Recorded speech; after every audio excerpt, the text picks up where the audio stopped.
What's happening, people? Welcome back to Blues Fans TV. Last couple of days has been hectic, to say the least. We've all been excited for exactly the same reasons, with the exonerating of the ESL. But we've got a couple of questions that have just come up with the Chelsea news, because obviously we've all been inundated with news regarding the ESL, and hopefully we're getting back to normality now. So I'm joined with Eli and Father, and we're going to talk about a couple of questions. So we'll move to Father first. So as the title suggests, Father, Jorginho has come out publicly and exclaimed his opinions on Lampard getting the job too soon, saying that because of his legacy as a player, he was sort of pushed forward a little bit too early.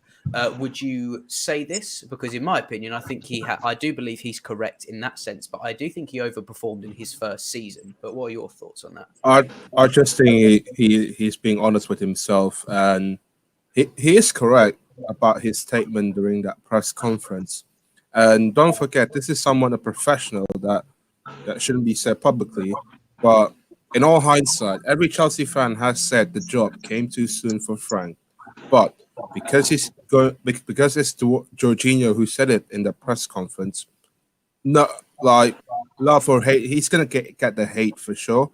But I just think it's true, but he's not telling anything that we don't already know. But he shouldn't have said in the interview, but he shouldn't know that. But I feel bad for him in the much that he got a lot of hate from some of our fan base.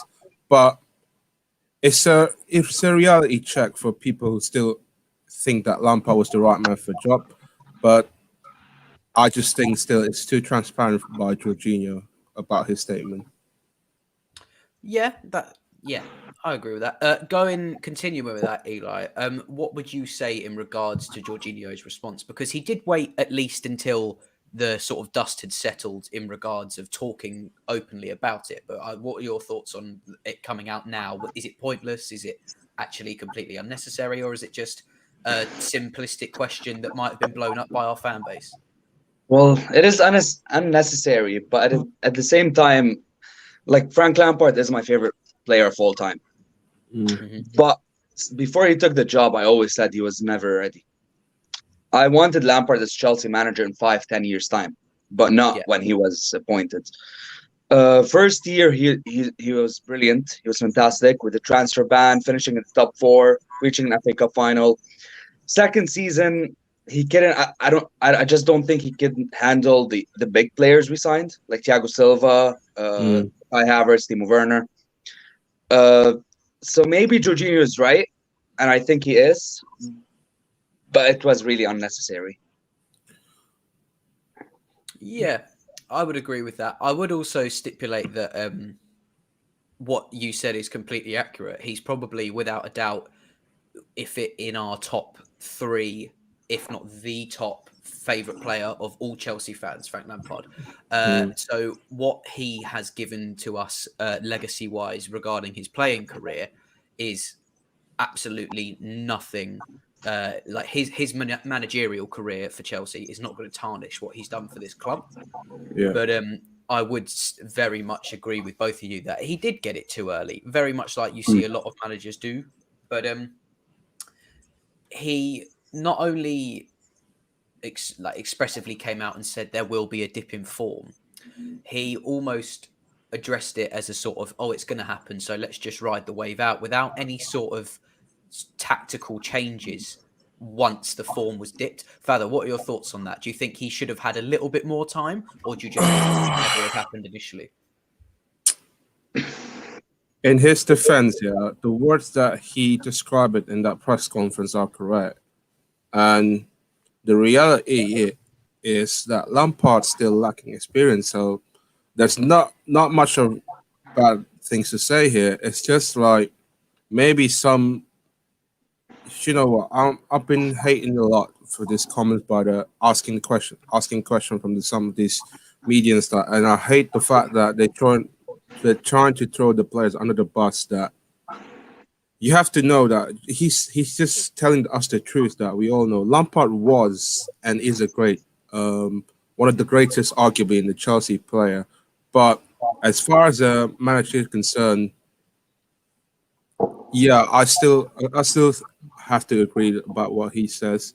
He came too soon to this football club.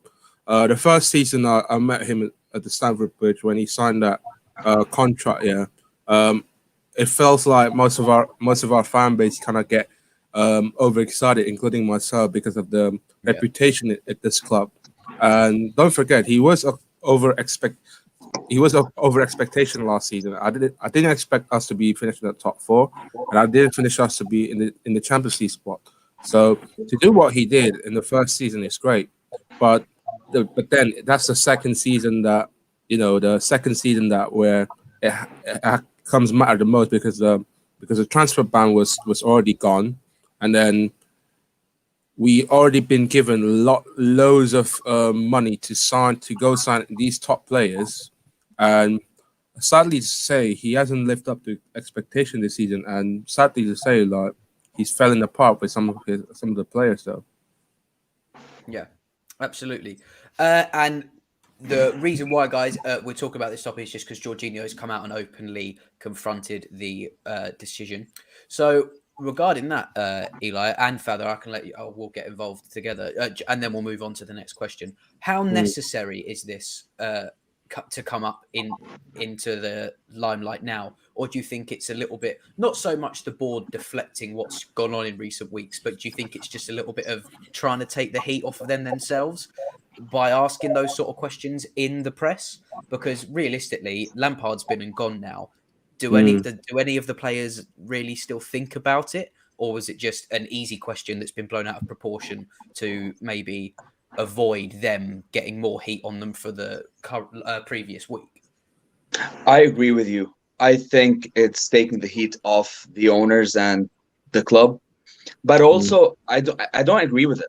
They need to be held responsible, and I'm not talking Abramovich. I'm talking Bruce Buck. They need. I'm not saying they need to get sacked or anything. Obviously not, but they need to be held responsible here. Not just deflect questions and ask Jorginho about Lampard and stuff. Look, it's totally unnecessary. For me, I would love Frank Lampard as Chelsea manager one day, but I've always said I want him to take another Premier League club, do well, and then come back. Yeah, like, but gain way more experience. With that though, if he's going to keep his tactics, is that type of football worth coming back as manager of Chelsea? Because Go ahead. you look at it, and then he came 6th with Derby, which was good. He had a very good first season as an inexperienced manager, and then he's essentially got chucked in at the deep end, got all this money chucked at him, and said, if you don't perform, it's entirely your fault. And I don't think that aspect of it is right. He did get it too early, but he also had far too much pressure chucked on him and the off-go from being a completely inexperienced manager to having such a job.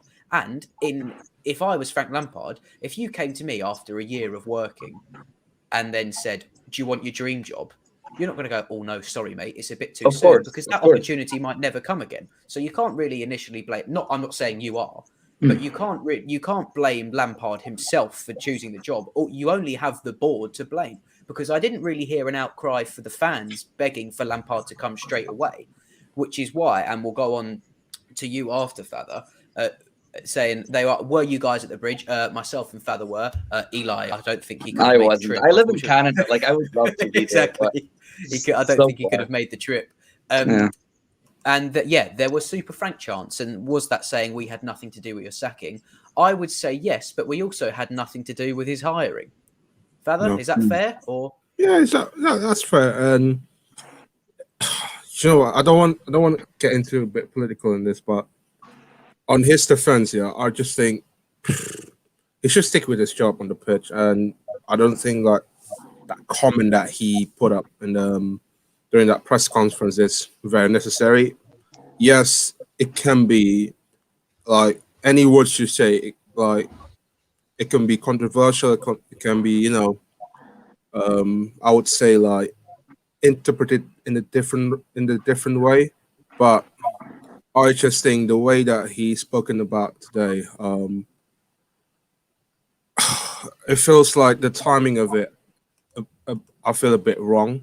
just because we got that huge game coming up, and the last thing that we need is that the distraction of that the question from the media and all that. And if he's being honest about it, then it's his opinion, and I have no idea why people keep going silent at him. But it's just being, it's a professional player but and on hindsight, yeah, it feels like, again, I'm not hitting him that much, but it's just the timing, man. It's not that good because of the games that are coming up. Tomorrow's we got a big game, then we got another big game on Tuesday. I feel like it's for me, it's the media problems in that they want to trying to play mind games with the players and trying to distract the players and all that. And we've seen this in the past that the media trying to do that. And again, man, it's just like the sugarcoating by the media. I'm not having that at all.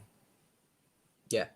Well, yeah, I think, to be fair, as a Chelsea fan base, I think we've regurgitated this story enough, and I don't think we can continue it anymore. But to sort of conclude this little section of it, I do believe that it is very much a sort of we haven't got that much to talk about. Jorginho, what do you think of this? Knowing full well that Jorginho didn't really get too much gameplay under Lampard, and he probably wasn't going to have a fantastic response in regards to being positive about Lampard.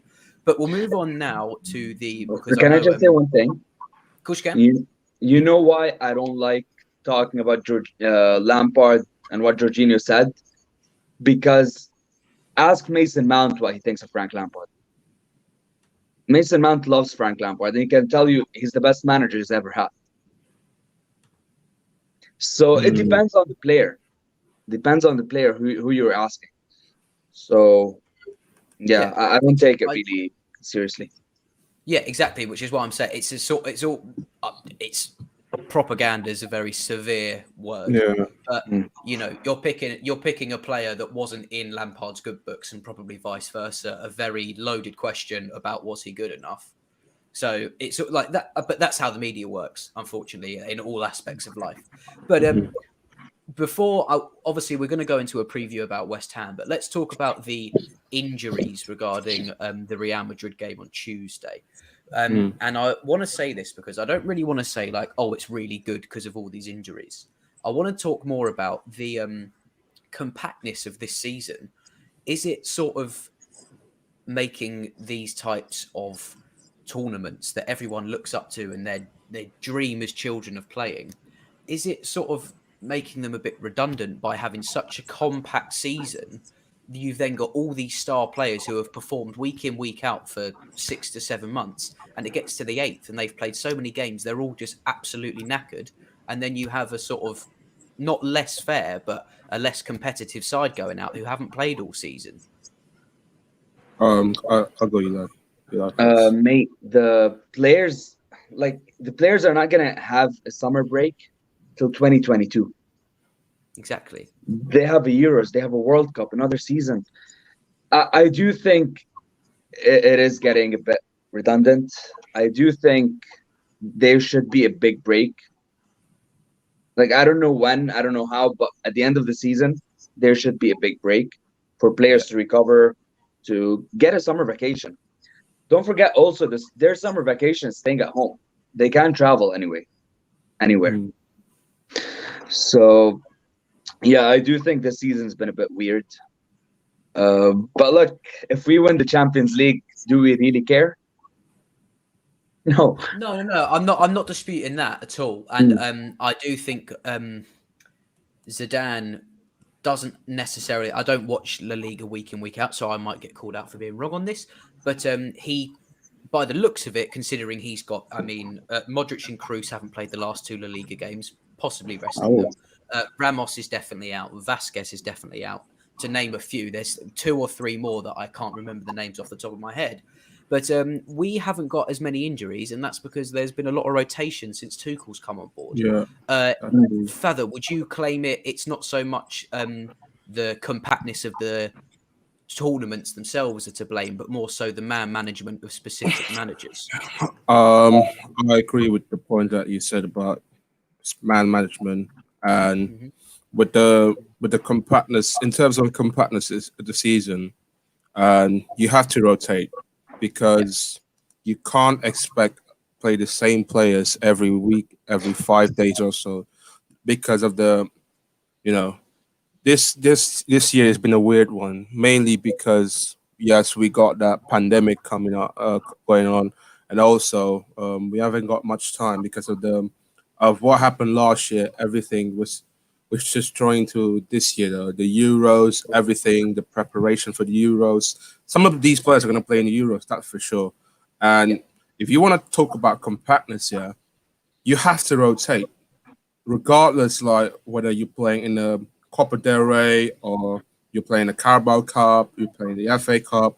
Regardless, you have to rotate, and the reason why being is that because you can't expect these players to be healthy in every 5 days. Surely you're gonna have like lots of injuries and that. Example, Kante for this season that has been literally like absence in like few times this season, and we had no choice but to rotate him. But if you look at our squad depth in this team, that's a lot compared to Real Madrid. And yes, Real Madrid is saying that we only play like the domestic cup only like play once, but yeah, it doesn't matter if you got like only one domestic cup. It's about to get your fitness level in a perfect way. And if you lose like one or two key players in your team, that could hamper your season. And as far as Chelsea concerned, it nearly hampered our progress because we went that unbeaten run going to international break. Then at that period, we've been asking like, do not play this player a lot, and a lot of people having complained to their national team coach respectively. And you've seen it in a couple of weeks ago when we've been crying a lot that please do not try play Kante a lot. What happened? He went off injured, and then now we try to ease him in the team. And Kante, yes, he didn't play against Brighton. That was because we need rotation in that. And yeah, if you take a risk of a rotation, like it or not, you might end up in a bad. I won't say in a bad way. You might drop you might get drop points like we did against Brighton, where we should have been take all the 3 points. But it's a risk that we have to take. Yeah, exactly. So,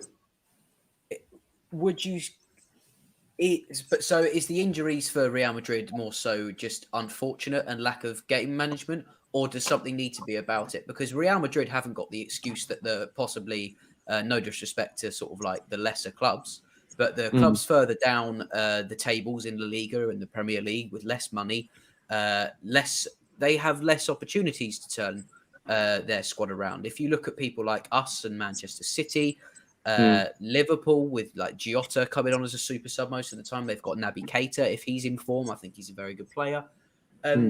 They've got players like that on the bench, whereas people's, let's say, Burnley or West Brom or Fulham, they haven't got that luxury. So, Eli, is it the compactness still does play more of a factor than we think, or do you just think that it's the luck of the draw?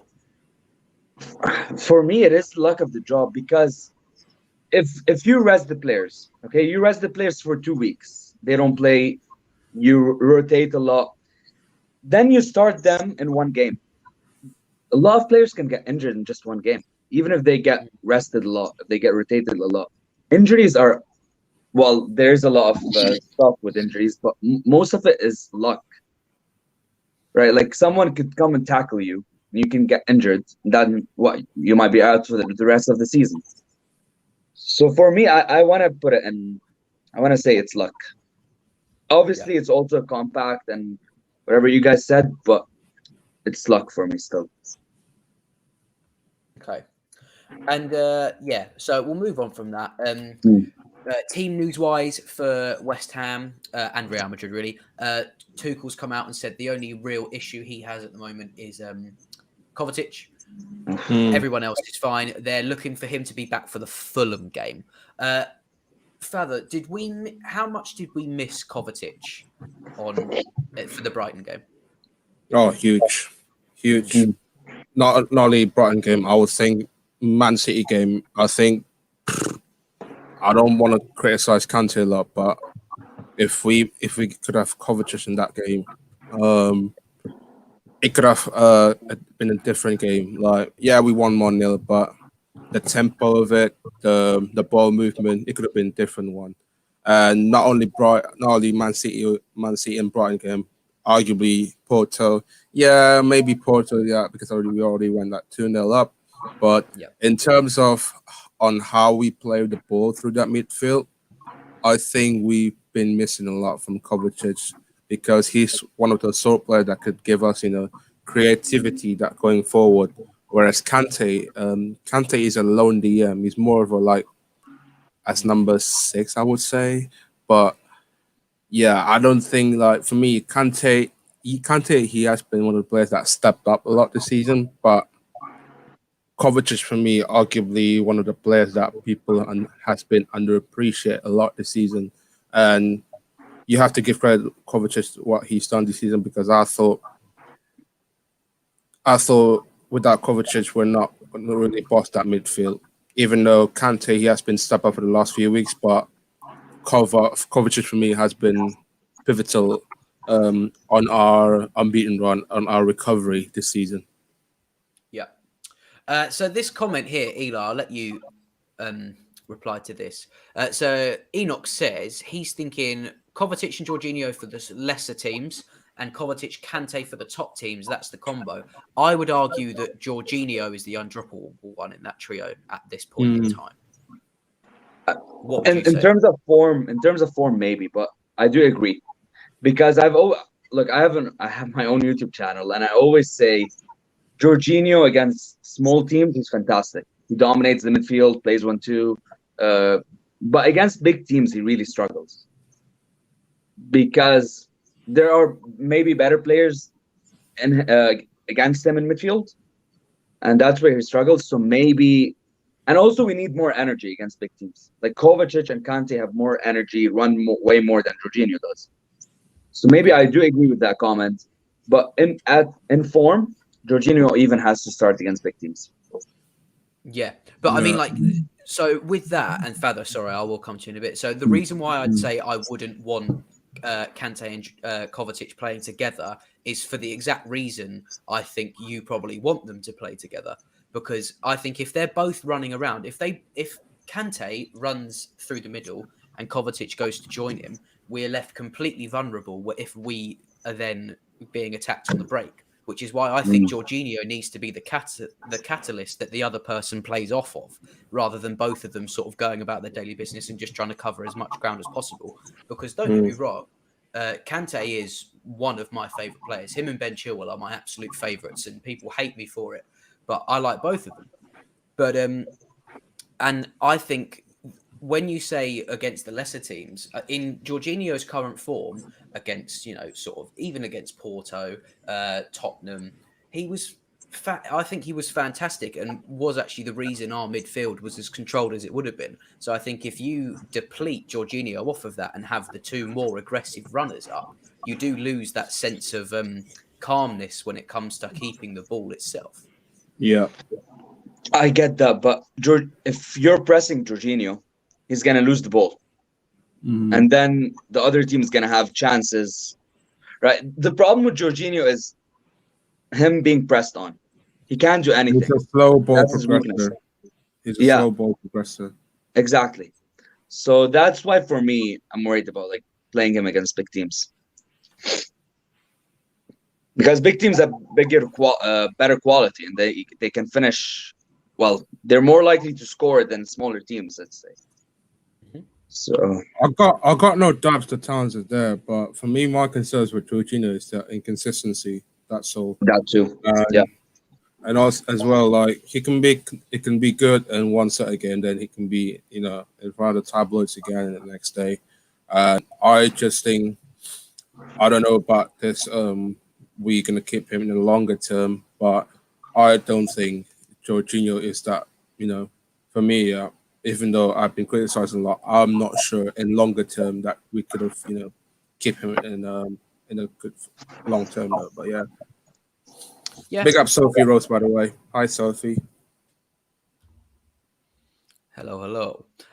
So we are the back post is here as well. Everybody, not only subscribe to all of our personal channels and Blues Fans TV, please subscribe to this channel. He's also just made a documentary in regards to I believe it's very relevant regarding the sort of European Super League movement. I can't specifically remember what he told me it was about, but when he said it to me, I was very interested. It sounds very insightful. He's a very insightful man, as is the rest of the people on his channel. So please do give them a follow as well. But we'll also move on, guys, to the final topic before we move on to the preview. Tammy Abraham looks like he is also still injured. I believe that Tuchel probably didn't say he didn't include Tammy in his sort of injury problems because I don't think Tuchel even considers him to be a key member of the team, which I think is quite sad considering he is still our top scorer. Having said that, Father, we'll start with you and then Eli. Do you think Tammy is looking to leave? Oh, I know he's injured, so it's unfair to sort of say, oh, Tuchel doesn't like him, because maybe he does. But even when he was not injured, he got 2 or 3 games out of him, and he rarely saw 75 minutes. I'm gonna play the devil's advocate here. Do it. I would probably it's too soon for him to leave, mainly because I just think people has been criticizing him a lot this season. I understand that because sometimes the way he's playing inside the final third can be frustrating. But in terms of about Tuchel's comment that Tuchel don't rate him, I feel like it's again that's not a media that want to try to trying to make this kind of news that so that they're trying to force Tammy to leave, and with the seasons going, I can't see him playing the tomorrow or maybe Wednesday game, or even though he might have a chance against Fulham. If you look at the magnitude that we're gonna face till until the next month, I don't think it's a good time to experience Tammy Abraham at that game. But I won't be surprised if Tuchel do it, mainly because Tuchel do want to give Tammy a bit of game time, and you have to look at the bigger picture. If Tammy does go in the summer, at least like if Tuchel gonna give him a game time against Fulham, it might sound crazy. Like I think what the board are looking at is the value that how much are we gonna sell Tammy for in order like to get new players to come in. Exactly. And Eli, can you answer this with me? So for the weekly update. So he said towards the end of last season, Tammy was being benched by Giroud and no one complained. This is why I believe that I personally would like to see him try again, but I would understand as to why not only Tuchel but also Tammy would like to part ways. Because if Giroud came in as a sort of second, and I don't really agree with what I'm about to say wholeheartedly, but Giroud came in as a sort of second fiddle for the final 25, 30 minutes of important games where we might be a goal up. He could potentially get another goal, but his hold-up play was the reason we signed him. And towards the end of the last season, and even sort of in the middle of this season also, which is why this is a very good question, so thank you to the weekly update. But do we need 2 players that do exactly the same job? And do we need to keep having this conversation when the person that's injured and is thinking of leaving is probably the one with less opportunities at this point, even considering age gap, and even though he has scored more goals than Giroud, you see Giroud involved far more than you see Tammy off the ball. I think one, if not both, will leave. Because I think we are gonna sign a striker. Let's just not talk about like Haaland or Lukaku, whoever it is. Yeah, no, I think we're gonna sign who it is. Yeah, I think we're gonna sign a striker in the summer. And if you ask me who would I rather sell between Giroud and Abraham, I would say Giroud, because of like he's 34 years old. But I do think Abraham is more likely to leave than Giroud. Yeah. Because don't forget, the board will be looking like, where can I get more money from? Selling Abraham or selling Giroud? Exactly. Selling and Abraham. when you think about it, not only that, you not only do you get more money for selling the player who, in my opinion, has less quality, and I know he's had many lesser years to complete what Giroud has done. I'm not denying that, but of course, like when Giroud plays, I'm more confident that he will have an impact on the game than Tammy Abraham. And I'm not saying that Tammy Abraham doesn't have an impact. I'm just saying it is few and far between compared to when Olivier Giroud is playing. At the moment in time, I agree. But at the same time, look how old Giroud is. Look how experienced Giroud is. Abraham's still young. How old is Abraham? 21, 22? Yeah, he's in that bracket. I believe he's 22. Yeah. So he's still so young. So if it was up to me, I would give Abraham out on loan to like Everton or Aston Villa or a club, mid-table club, and that's where he can score goals for them and have more experience in the Premier League, and then come back next season, and then we can see if he's actually gonna be a good player for Chelsea or not. Like, you gotta give him time. It's too early to sell him. Absolutely, and which is why I will never slander Tammy Abraham. I would just purely say he is our top goal scorer, and he's done it in. And, you know, think what he could have achieved if he didn't get injured, and if it was part of Tuchel's plan to keep him going on. But it is tricky when you go against clubs, and you do see him. He needs to get strong, a little bit stronger. He needs to find. He's a lack of gusto, I'd call it at this point. Father, would you agree, or would you just say, you know, what do you want? Lack of self-belief, I would say. I would say he's lacking that self-belief, mainly because, like, for me, after what happened last season, Tammy had unbelievable last season. Don't get me wrong, but I think the pressures that he has this season is a lot because of the new players coming in, and I was expecting him to be challenged again. I said the same thing against about 2 months ago. I was expecting Tammy to be the one that challenged Timo Werner for a place in the starting lineup.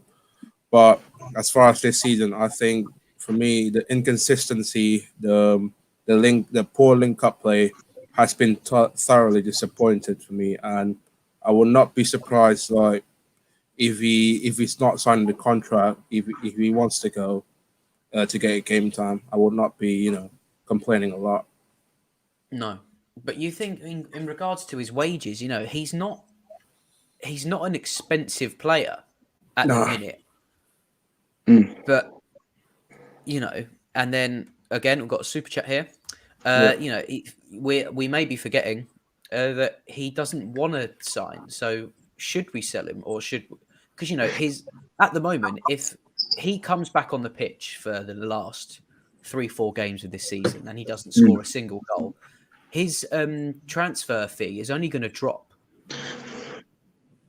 I understand, but at the same time, we don't want Abraham to be another De Bruyne, another Lukaku, another Salah, right? That's the only thing I'm worried about, because you can tell me there's a lot of quality. I've already can see it. Abraham will not be that good, but he's still only 22.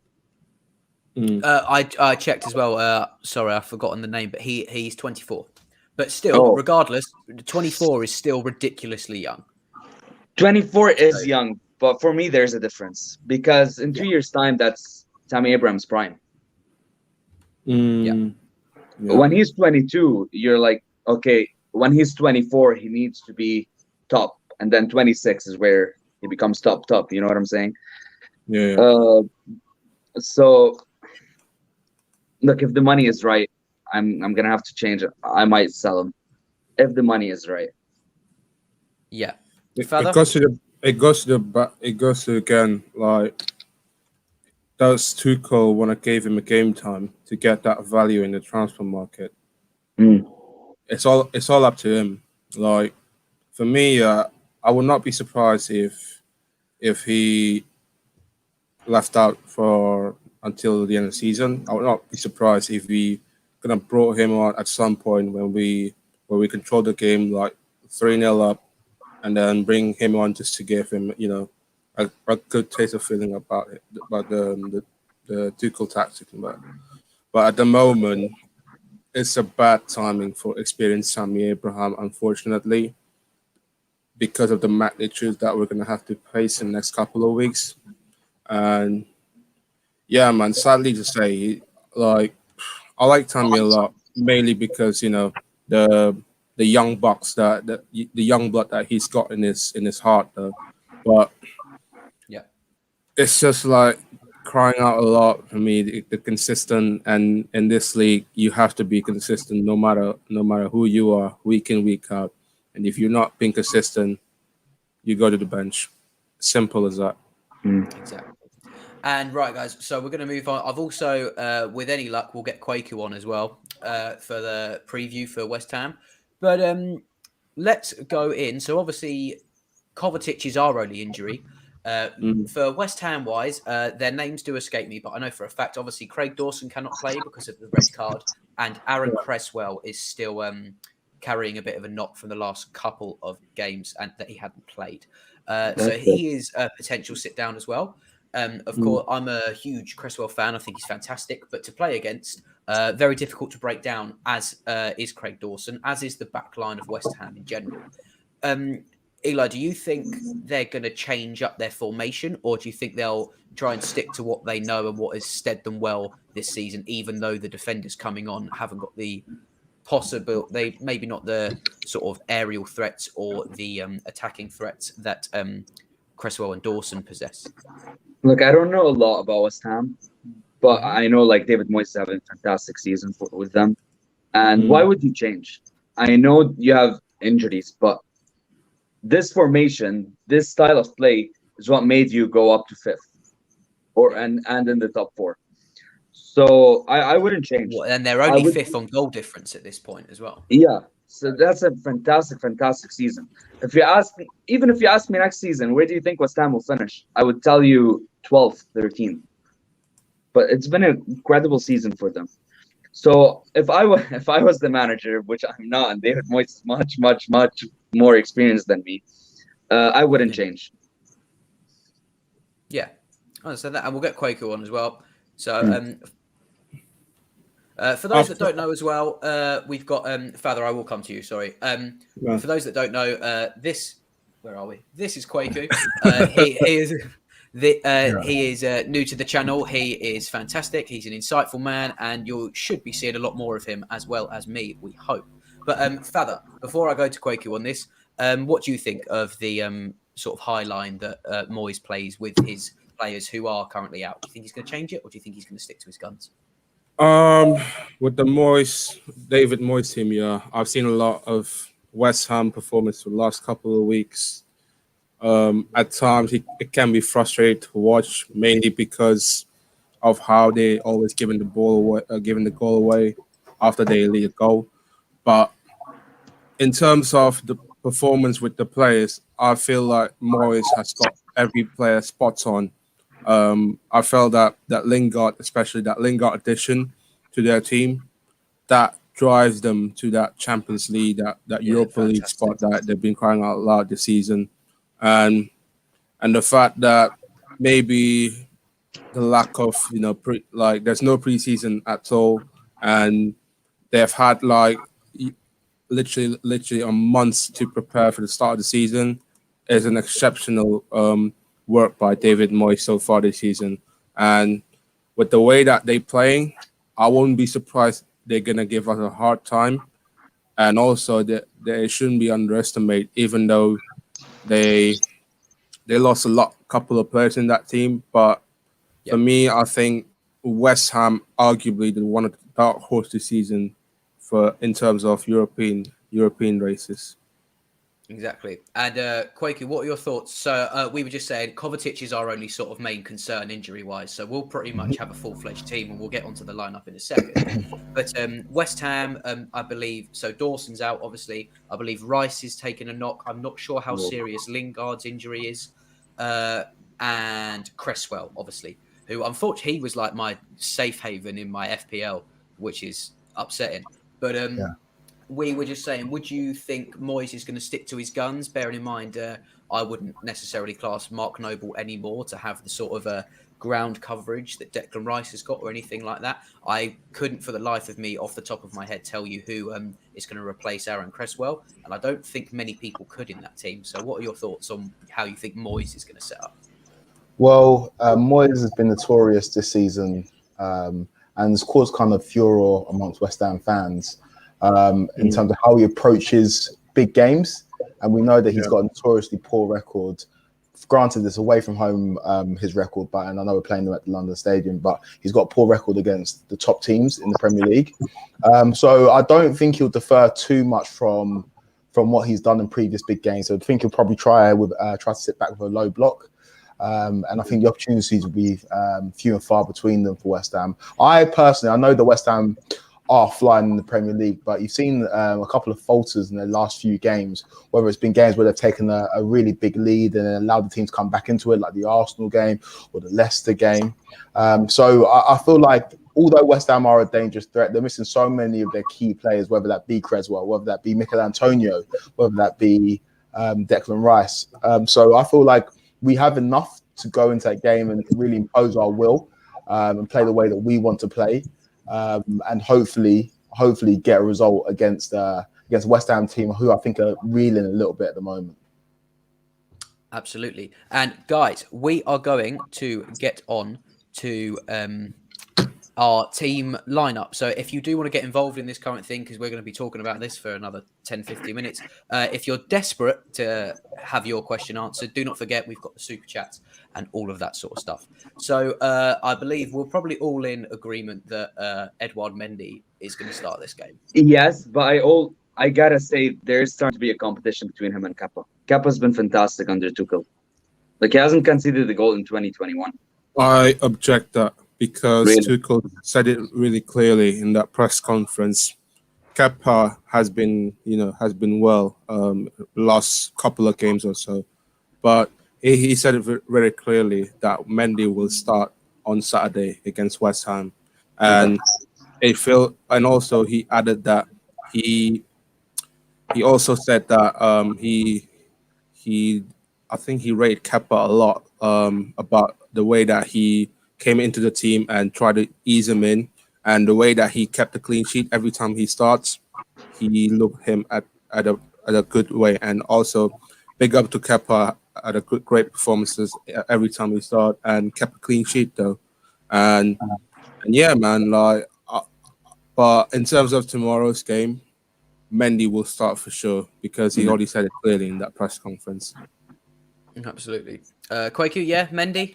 Yeah, fully agree with Mendy. It's good what Tuchel's doing in terms of creating competition within the squad. And obviously, Kepa's the most expensive keeper in the world. So if we are going to move him on in the summer, then we might as well try and get some value for him by playing him in key games. So I understand why he was brought in previous games, but for me, Mendy is our clear number one. So yeah, no objections from me. I think Mendy will start. And like Fatou said, Tuchel kind of made that clear in the presser. Exactly. Okay. And for the sake of argument and time, let's say he is putting out a 3-4-3, just for the sake of argument. For now, I know we normally call it like a 3-4-2-1, whatever we want to call it. But my back three, as it were, I would go Antonio Rudiger, Azpilicueta, Thiago Silva. I disagree. Yeah? I think Christensen instead of Thiago Silva. I Okay. don't I think agree. I just don't think Thiago Silva can play against West Ham and against Real Madrid. And I would rather play Thiago Silva against Madrid because of his experience in the Okay, yeah. Champions League semis and against a big team than against West Ham. Yeah. I take it back. Uh, You're absolutely right. I personally Kweku? think that I have to agree with. Sorry, I have to agree, before you go to Kweku. I have to agree Okay. with Eli over here, and we have, and he also said Christensen will be back tomorrow, I think, and I think we have to keep Thiago Silva. We're trying to, like we said, we're trying to ease Thiago Silva in the team because of the injuries that he's got, and you don't forget Christensen as well has been one of the players that has been stepped up this season under Tuchel, and I wouldn't be surprised if Thiago Silva gonna left out on the bench and go for Christensen, because I think for me I would prefer to put Thiago Silva in the Champions League game against Real Madrid. Nice. Quakey, do you agree with the guys? Yeah, I And feel if like- so, unanimously, I will change my mind because I agree with everything both of them have just said. But do you agree with them? Yeah, I think we're in unison here. Eli made a great point. In my head, I was like, I'd rather Thiago Silva start the game on the weekend. But yeah, we want Thiago Silva starting against Real Madrid midweek just because of that experience. And so, yeah, I think that back three of Christensen, Azpilicueta and Rudiger is a perfect back line to start against West Ham. Okay. And I'll run the starting 11 back when we go through it. So there was some talk on, again, if you haven't already, guys, please like, subscribe to the channel, but also all of the presenters on this have their own personal YouTube accounts, as well as, I'm sure you all know, Lewis. Lewis just had a conversation on his channel sort of similar to this, and he was there was a bit of a debate on who would go, Reece James or Callum Hudson-Odoi at right wing back. So I'll say my four and then we can have a fight over it. I would still go, I would like to go for Callum Hudson-Odoi this game. Yeah. And then I would like, obviously you haven't got Kovacic, so Jorginho and Kante I think are the mains. But if you want to rest Kante, I have no problem with Billy Gilmour coming on for N'Golo Kante. And then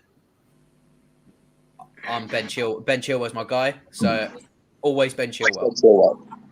So what do you guys? So yeah, they're my four. Callum, I'm gonna for the sake of this argument and this live, I'm gonna go Callum, Jorginho, Gilmour, Chilwell. Two out of four for me. Yeah. For me, Reece James, Jorginho, Kante, Chilwell.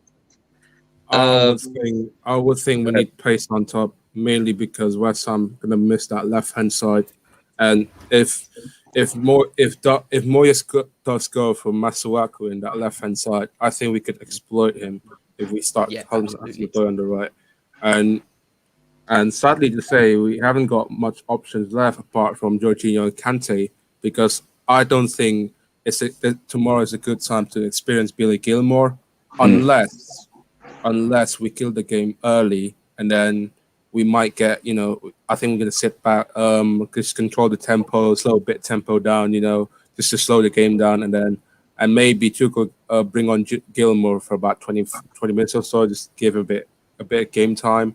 And as far as the left-hand side, I will not be surprised if Chilwell starts tomorrow. Yeah, and regarding this question for the update, yes, they are both sitters, but if we're basing on what we read and see that Rice is out and Lingard's out, I know Souček's just a marvel at this point. He somehow always scores against us. I'm pretty sure he even did against Slavia Prague when we played them. But the reason why I'd go for Gilmour over Kante is for probably the same reason, Eli, that you would want to see Christensen over Thiago Silva start this game. I don't want N'Golo Kante to even have an iota of doubt that he is fit for the Real Madrid game. And I think games like this, especially if you've got Mark Noble being the main holding midfielder of a West Ham midfield, Gilmour has got the perfect opportunity to run riot like we've seen him do in the past. And but is Gilmour experienced enough to play in those games? I believe so. Yeah. But not only that, if he's not experienced enough now, when is he ever going to be if he doesn't get the opportunity? I love Gilmour. I think he will be a star at Chelsea. But I do, this might be a bit hot. I do think he needs a year out on loan in the summer. Yeah, I wouldn't disagree with that. I wouldn't disagree. I feel like also Tuchel at this stage of the season where it's crunch time, obviously the idea of Billy Gilmore being blood into the team and kind of getting some minutes under his belt is ideal for us as Chelsea fans. We'd love to see the youngsters coming through.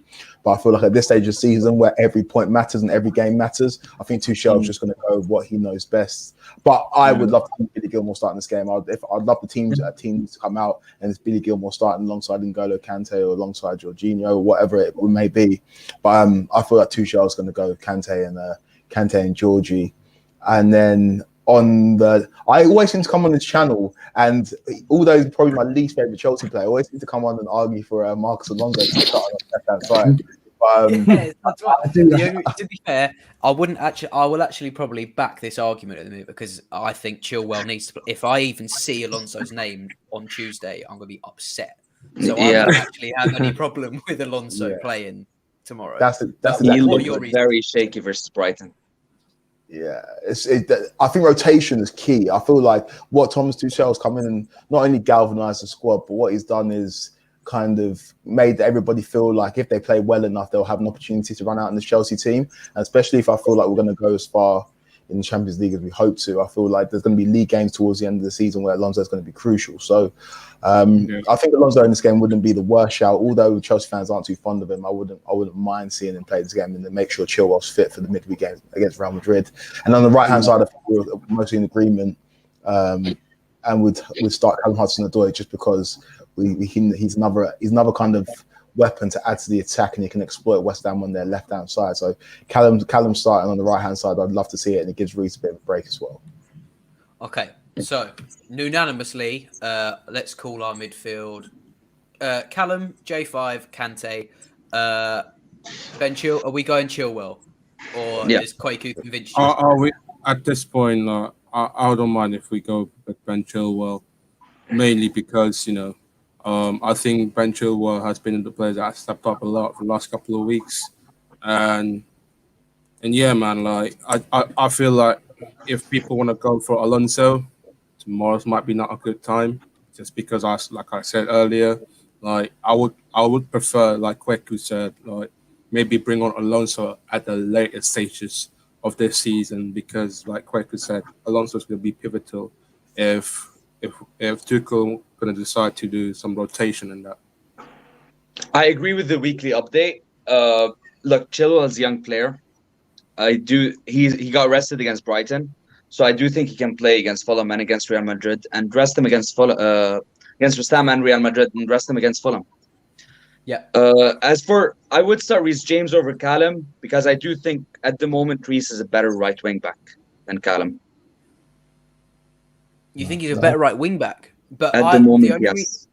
The reason why I picked, I would agree with that defensively, but going forward, I can't actually see it being that much of a competition, especially with what Father says. And you've got, if you're going to target Aaron Creswell's replacement, Callum Hudson-Odoi is your guy to exploit that, more so than Reece James, I would think.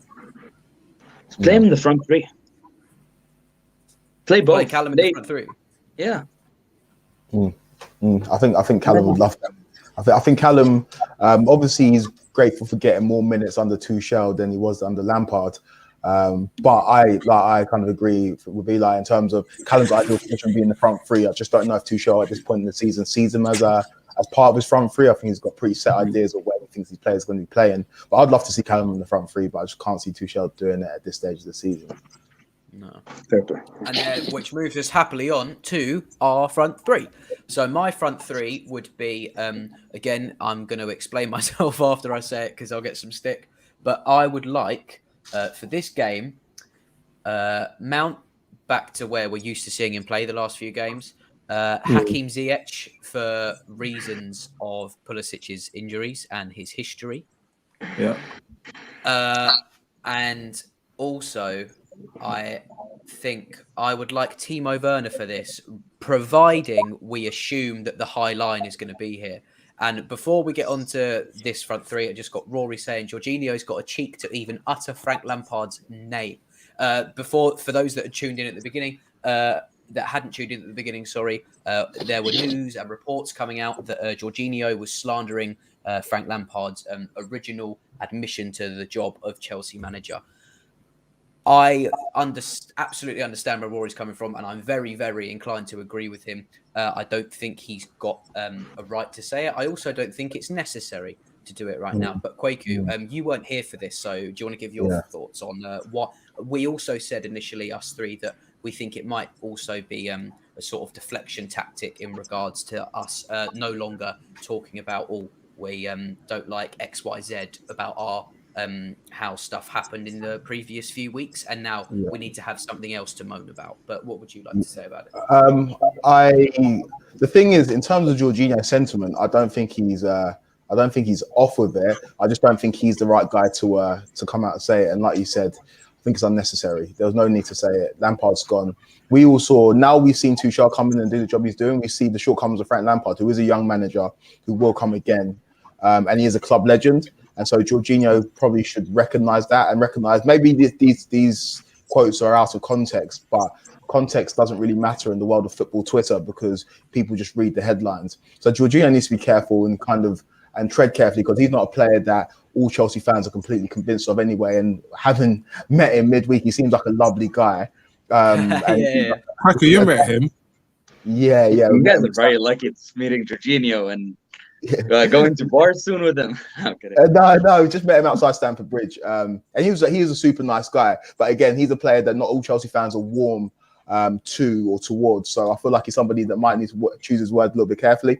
And Lampard is a club legend. But one thing that I will say is that his comments echo Lampard's comments about AVB when AVB got the sack. In terms of he's a young manager or whatnot, and AVB didn't really do enough to ingratiate himself with the team. But Lampard had a hell of a lot more clout. He was Frank Lampard by that point already. And so he can come out and say what he wanted because him, JT and Didier and Petter defined the club at that point, and they were running the dressing room and essentially led us to the Champions League. Whereas Jorginho is a player that has won a trophy at Chelsea, has won trophies at Chelsea, but he hasn't got the same clout as Frank Lampard. So I just feel like the comments, like you said, Joe, were unnecessary.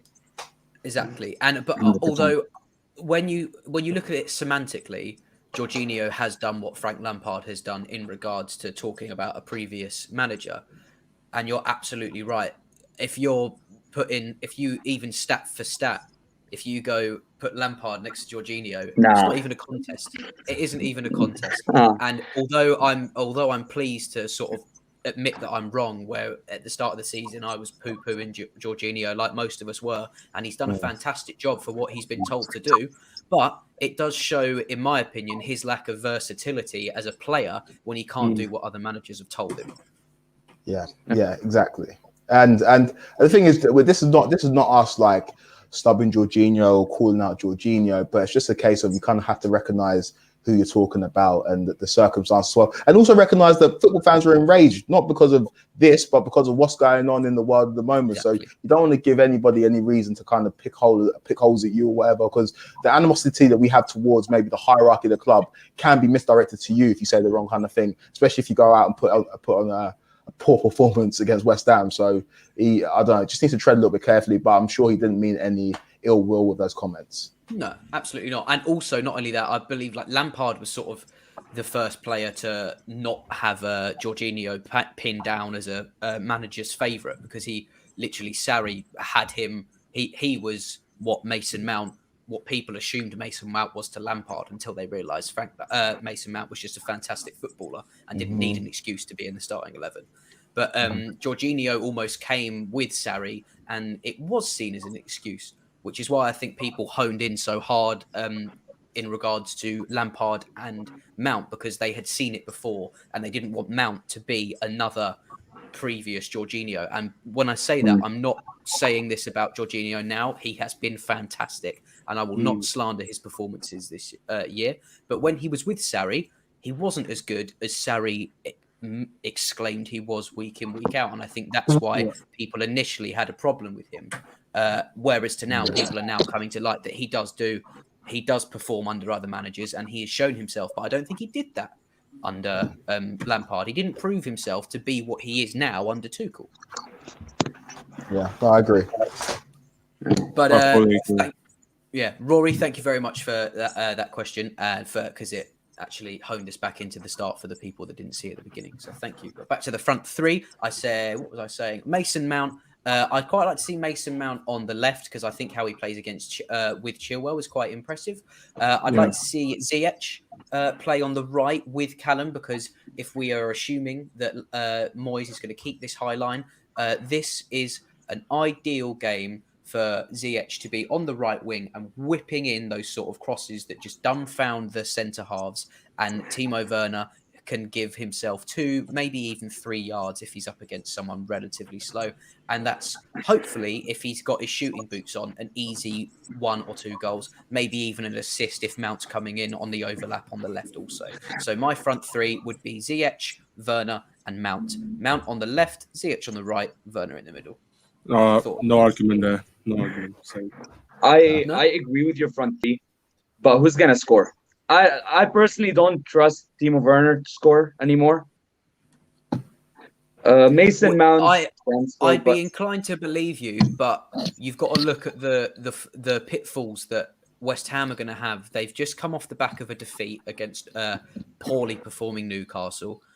Steve Bruce has essentially lost the entire dressing room, and he's managed to wangle a win out of a very, very consistently performing side in the season.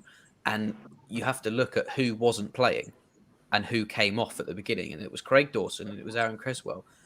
If Cresswell isn't playing, and there is no fact there is, thank you again for the weekly update for correcting me. Lingard is fit enough to play. So we have got the potential threat of Lingard. But you look at that, I can't see anyone. Well, first of all, they're not going to beat Werner in a chase. I know everyone sort of gives in slander because Ivanovic caught up with him, but then Ivanovic pulled his hammy and he couldn't play the rest of the game. Yeah, now Werner's pace is something else. But so his pace is ridiculous, and I think if Ziyech brings his intelligence on the pitch with him, which he hasn't done every single time he's played, but if he does what we know he can do, and we have seen him do in previous games for us and Ajax, there is no reason he is not putting a ball over the top and Werner's not running onto it, and it's going to be a goal. Yeah. Look, I agree with you. This is also my front three. I'm just saying it's a big game for Werner tomorrow. Big game. Huge. Yeah. Absolutely. But I think more so than, I don't want him to start against Real Madrid. I want Havertz. I want a big man up front. I want Havertz there. I want Giroud there. I want some. Yeah, exactly. I want someone to hold it up. So for tomorrow's game, what we want to do is to stretch the defense up. That's why Joe said it, and I said I have to agree with it about Timo Werner have to start, because we want to stretch the West Ham's defense like we did to Man City last week, and with the pace that Werner got, and Hakim Ziyech can spang the ball from the right hand side, I think it could have been a good game for those two to step up. Because for me, in terms of both players' self-belief, I just think those two have the capability. But in all hindsight, in terms of on the bigger picture of all, it could be a good morale boost for those two if they can put a good performance in that Saturday's game against West Ham. Absolutely. Kwaku, before you give me your front three, what I will say is the one thing I may possibly change my mind about if Kwaku has the same sort of thought process is, although I would consider him an undroppable player, I don't see any harm in Pulisic over Mount for this game. For me, obviously, Fair enough. Yeah, it's so fluid with the front three. I do believe West Ham are going to play with a low block, and then with those 3 centre backs as well, if they play 3 at the back, there's not going to be much space in behind for Timo Werner to make those runs. So I don't necessarily think we're going to be stretching West Ham as much as we'd like, unless we get an early goal and we actually bring them out. So I would like to see Kai Havertz starting this game. He can work well with not much space. Someone like Timo Werner needs a lot of space in behind to operate. We've seen his first touch is not amazing. We see his ability to operate in tight spaces is not necessarily amazing, but he is a weapon. But against West Ham, I think we need a player who can operate in tight spaces. So I'd like to see Kai Havertz play. I'd obviously like to see Mason Mount play. And then the other one is kind of up for grabs, because I feel like Pulisic shares similar traits with Timo Werner in terms of his blistering pace and his ability to run in behind. But I also think that Pulisic, if you see his goals against Crystal Palace, not only this season, but last season, his ability to kind of maneuver the ball in tight spaces with his quick feet is going to be crucial in a game like this, where I don't think we're going to get much time or much space in behind. So I know it's unconventional, but I'd like to see Kai Havertz, I'd like to see Mason Mount, and I'd like to see Christian Pulisic, but Pulisic could switch for Werner, in my opinion. But again, the front three is take your pick. We just don't know how it's going to go. Honourable shout out to Tammy Abraham as well. Almost shares similar sentiment with Billy Gilmore. Like, we'd love to see Tammy's name on the starting lineup. I don't think anybody would oppose it. It's not going to happen. I think Tammy's on his way out of Chelsea. But if we were to see Tammy, who did get 2 goals against West Ham in the previous fixture, if we saw Tammy line up against West Ham, I think all Chelsea fans would be jubilating. But we're not going to see it. I agree with Pulisic. I just don't know about Havertz though.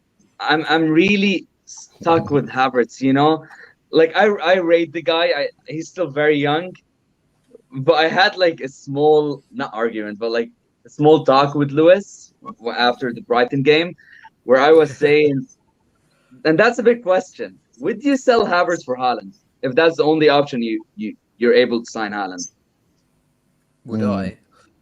It's all sort of like, I don't know really. It's comparing apples with oranges, isn't it? It's tough because football is so in the moment and so many sliding doors. And 3 weeks ago when Haaland was banging form, you would have said without a shadow of a doubt. We've seen Haaland go on a bit of a goal drought, and this is probably the first proper goal drought of his like career. Watched him on the weekend watched him the other day against Union Berlin. He missed the penalty, and Royce obviously followed up with that. And it's the first time I've kind of seen that frustration where he's just like, things aren't going my way. I'm not scoring goals as regularly as I should. And he's still a young player. We haven't got that much data on Erling Haaland, the same as Kai Havertz. So I don't know if I'd make the switch yet, because in terms of a ceiling, in terms of what we got told when we brought Kai Havertz, everybody was raving about him being a generational German talent, and we were all raving about getting him. So I wouldn't cut bait yet, and they are completely different players. Haaland gets you goals, and Havertz is more of a ball player and kind of can create for his team as well. I would almost put Havertz in the mold of obviously a bigger frame. But obviously Dennis Bergkamp, somebody who can score goals, but can also bring other people into play as well. So for me, Mesut Ozil. Pardon? For me, Mesut Ozil. Yeah. I think he can score more goals than Ozil, and I think Ozil probably has a better eye for a pass. We saw, I think it was 17-18 or 16-17, where he almost broke the assist record. But I just think Kai Havertz there's still so much to unearth with him as a footballer. There's so much. We haven't even scratched the surface yet. We've seen it in fits and starts, but I feel like don't cut bait with him yet, because Erling Haaland is amazing. He is generational. But I feel like Kai Havertz, if in the right situation, in the right team and managed correctly, can be at that for Chelsea. Okay, I'll give him time. So, guys, for the starting 11, and then I'm actually going to ask you what your 3 substitutes would be. So I've done the one, given on what we were all talking about. So we have got unanimously, I know some of us won't agree with it completely, but we've got Mendy in goal. Back 3, we're going AC, Dave, Rudiger. Callum Hudson-Odoi, J5, Kante, and, I forgot Chile. And Chile. And then we have ZH Mount, Werner. And from what we've said, my substitutes, which you can also contest, I've gone Alonso, Pulisic, and Havertz. Alonso? Yeah, I think if this is bearing in mind if we get the job done, then I think I would take off if I'm inclined to interject there. I would put Gilmore ahead of Kante. If the game does go to the plan, if we do kill the game early, and then we sit back, just control the tempo, slow the game a bit down, just a bit waste of time, and then control the game after that, I would not be surprised. I would put Gilmore for that substitution ahead of Kante, because for me, taking off Kante is a huge boost for that Champions League game against Real Madrid. If we keep him much longer, Kante, my concern is what state is he going to be in before that Champions League game against Tuesday? Absolutely. We need to go back, man. We need to go back as well. So we're hello, Alex. Guys, once again, before we let Alex say his piece on what he thinks the West Ham's going to be like, I'll just quickly go through the starting 11 again in case you missed it. But do not forget to like, subscribe to the channel, subscribe to my personal channel, subscribe to all of our personal channels, and don't forget, if you are desperate to get involved, there is a super chat, so I do not miss out. So Alex, our sort of like collective starting 11 as it stands is Mendy, Christensen, Dave, Rudiger, Callum Hudson-Odoi, Jorginho, Kante / Gilmore, which we're going to get onto even more so because I really like that conversation, and Chile, and then Ziyech, Mount, and Werner. What would you change in that?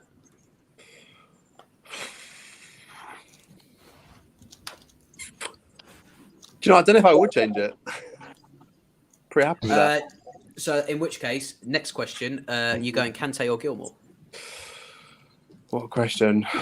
Wow. The thing is, it's interesting. Billy Gilmore he's such a good player. He really is. However, I think it's a psychological thing. I think he's been so like up and down with game time because obviously he's been injured. I don't know. And also he's just not as experienced. I don't know if in a game like West Ham, if he's the right sort of player. I think we do need some experience in a game like that. It's a crucial game for us. So like technical ability, I don't think there's that much in it, but like in terms of like psychologically, like the confidence we need from a team, I do think we should probably have Kante here. Okay. And what are your thoughts on substitutes? Because that's literally, you dropped in at the perfect time. We're thinking of what substitutes we've had after that starting 11. We're saying if the game goes well, maybe start with Kante, then get Gilmore on.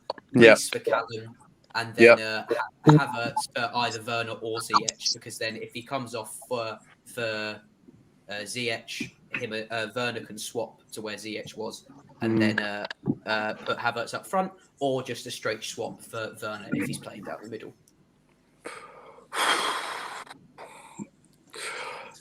Let's start with you. Let me hear your thoughts, Asa, because there's lots to unpack there. To be fair, like I don't know. Yeah, Kwaku, we'll go. I would. Can I go first on that? Yeah, we'll go Fata, Kwaku, Eli, me. I would. Because here's the thing is, I think what we're trying to do in tomorrow's game, we try to do the same thing that we did against Man City last week.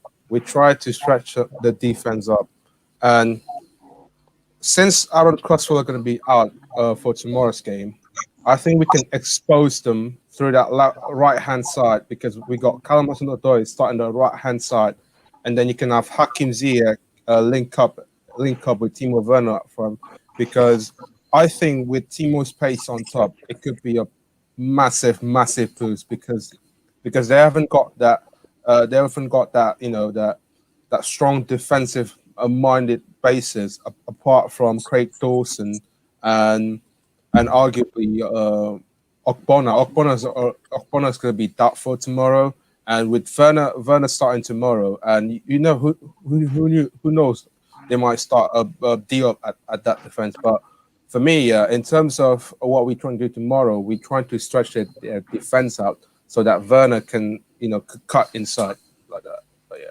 absolutely, yeah. Kwaku. It's so difficult. Like substitutes are so incidental depending on how the game goes. So it's so difficult to kind of gauge it. But if we are ahead when it gets to like the 60th, 70th minute, and West Ham are chasing, then obviously you'd love to bring on somebody like Pulisic or Werner to run in behind when their line's a little bit higher. But I think we've seen West Ham this season, especially in big games, they play with a low block, so there's not going to be much space in behind. So it's difficult to even gauge the substitutes. Obviously, if we're looking at rotation, then you'd love to see N'Golo Kante get some rest if he does start this game. So someone like Billy Gilmore would be absolutely perfect, or maybe we'd see Mason drop back into the 2. So yeah, really and truly, when I'm basing judging my substitutions, it's going to be more on rest as opposed to trying to guess how the game's going to go, because we don't know how the game's going to go. So in terms of players that we need to see rested, I think that N'Golo Kante needs some rest in his legs. I think Ben Chilwell might need some rest as well. So yeah, that's it. I haven't really got the 3 people I'd see who would be coming off the bench, because I just don't know how the game's going to go. Yeah, we've agreed that we have to ease Kante in no matter what. You have to agree with that. It's a very difficult question. It depends if we're winning or if we're losing. If we're losing 1-0, I tell you bring on Giroud last 20 minutes. But if we're winning 1-0, I tell you bring on Thiago Silva for last 20 minutes. So it depends how the game goes. But the first sub I'd make, if we're going for the front three of Mount, Ziyech, and Werner, then bring off Ziyech for Pulisic, minute 60 maybe. And sub 2, if Kante really can't play the full 90 minutes, bring him off for Gilmore. And I feel like Kante doesn't have to play 90 minutes because we again though we have to ease Kante in the team, and with the magnitude that coming up this season, Kante is the important player that we have to keep an eye on, because if he does get injury before the end of the season, that could hamper his chances. Not only the fact that we got a tough run of fixture coming up, it could also dent his hopes to be in the squad for the Euros. I want Kova back. I think Kova is like our best midfielder. But look, the third one I'm not gonna say because it depends if we're winning or we're losing. That's fair. Right. The reason why, so I think in regards to what you said, Kwaku, yes, they will play a low block, but we've seen with their I wouldn't call them, I will call them actually that they're with their star players essentially being out. I know Dawson did start the game, but without him, and of course I understand they were down a man, but Dawson plays a pivotal part in that defense as well as Creswell does, and. That low block, you could see the gaps in their low block against Newcastle, who, let's face it, have had a terrible season. So I think the reason why I'm going to keep Werner on is I want to see if we can exploit the holes that we have seen against teams that on paper are lesser quality than us. I'm not saying, I mean, we might walk out and Werner has an absolute stinker, in which case I think, yes, he should come off after an hour, but I see no reason why someone of his pace and his potential quality can't get through a weakened West Ham defence, which is why I'd have him starting. And then you are absolutely right. If he's not having the luck that I thought he was going to have, Havertz to completely change it up, completely different. There's no point bringing on a like-for-like sub if the substitute initially isn't working for the reasons you thought. And then with the second substitute, the reason why I did Alonso is exactly why I think Chilwell needs a rest, because he's puffing towards like the end of games at certain points, and he's my favourite man. But you can see the reason why Chilwell's got a huge mistake in him. If he's not completely on the ball, Chilwell's got a mistake on him. So I agree with that. Let's not risk our top four for the sake of Chilwell playing 90 minutes. And if it's going how we think it's going to go, let's have Chilwell rest, get him focused, get him psychologically ready for the Real Madrid game, and give Alonso a go, because he always comes up trumps against teams like this. Like, he's a relatively big game player, Alonso. He's always involved in something. He was the second goal under the first game of Tuchel. He obviously fits the formation. It's just Ben Chilwell, when he plays well, he is undroppable. But when he plays poorly, there's no reason Alonso shouldn't come on. So he'd be my second sub, and I'm gonna play Switzerland like Eli and not have a third sub until it happens. But Alex, what do you think about everything we just said? I know it's a lot to take in.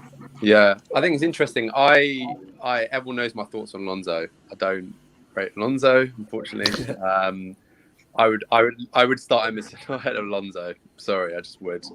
I actually think Alonso, like Chile, has got all mistakes in him. Like, Alonso can be very, again, in the final third, I appreciate he does have goals in him, but again, I don't think he just makes interesting decisions. To be fair, though, a lot of our players do that, though. Sometimes when they're under pressure, like Mendy, sometimes with his feet. Like, Mendy sometimes worries me massively. So, like, substitution-wise, I don't know. Like, again, like the boys have said, it depends on what the game is. I think we're winning 2-1. But even then, I don't know, because it depends on, like, we're winning 2-1. It depends on, like, whether they look like they've got a goal threat in them. I think we've also got to be careful. The high line isn't City, we know they have a high line, so Werner was a good tactical decision because we knew that he could potentially exploit that. Yeah. But correct me if I'm wrong, but I don't think West Ham tend to have a high line, so I don't know if that would work as well, to be honest. But again, I don't want to be boring, but it depends on what's happening with the game. Yeah, absolutely fair enough. And we'll just come full circle. We'll make it a hat trick of asking this question, Alex, and we'll then chuck it round. Final thoughts. The whole Jorginho potentially slandering Lampard. Thoughts?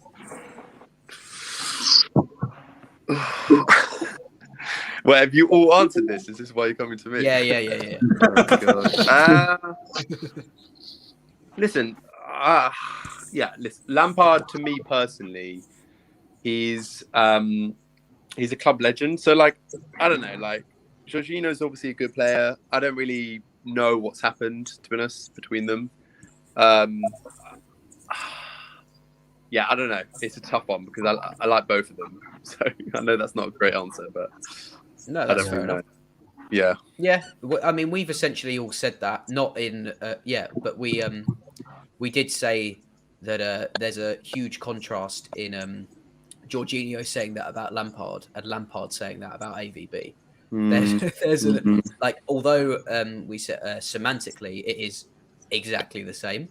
It isn't. If like all of us, proper like Chelsea fans or like just followers of football, most people are well aware of what Lampard has done, and hopefully as a manager will do. Whether it's with Chelsea, I don't know, but he's got an illustrious career ahead of him.